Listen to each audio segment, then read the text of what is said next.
Salam, mən Elvin Allahverdiyev və bu mənim 15 illik mülki aviasiya yolumun hekayəsi.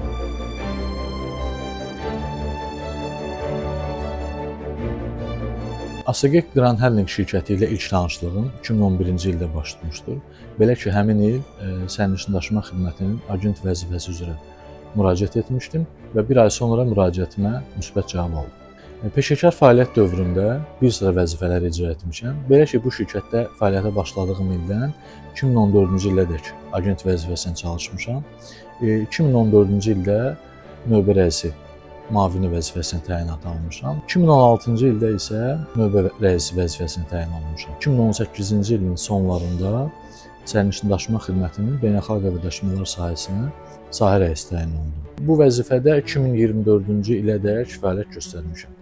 Və nəhayət 2024-cü ilin əvvəlindən etibarən isə sərnişin daşımaların təşkili xidmətinin xidmət rəisinin müavini vəzifəsinə təyinat aldım. Sərnişin daşımaların təşkili xidmətində xidmət rəisi müavini kimi hal-hazırki öhdəliyim xidməti personalın hazırlıqlı vəziyyətdə olması üçün zəruri tədbirlərin görülməsi, təlimlərin keçirilməsi, həmçinin şirkətimizin başlıca prinsiplərindən biri olan sərnişinlərimizə xidmət zamanı daha qayğılı və diqqətli olması üçün lazımi tədbirlərin görülməsidir.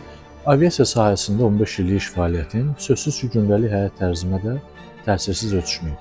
Belə ki, bu peşənin faydalı faktorlarını gündəlik həyatıma təzahür edən tərəfləri əsasən daha dəqiq və nizamlı olmaq və gündəlik işlərimin öncədən planlaşdırılmasıdır.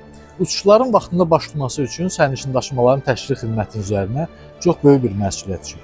Belə ki, uçuşa qeydiyyatın vaxtında başlanılması, qeydiyyata lazımlı personalın cəlb edilməsi, həmçinin uçuş üçün nəzərdə tutulmuş hava gəmisi tipinə uyğun və sərnişin sayına uyğun personal sayının cəlb edilməsi, qeydiyyatın vaxtında sonlandırılması və uçuş məlumatlarının aidiyyatı üzrə göndərilməsidir. Və həmçinin minik prosesinin düzgün təşkili, miniyin vaxtında sonlandırılması və uçuş məlumatlarının hava gəmisinin ekipaj üzvünə vaxtında çatdırılması kimi nüanslardan çox asılıdır.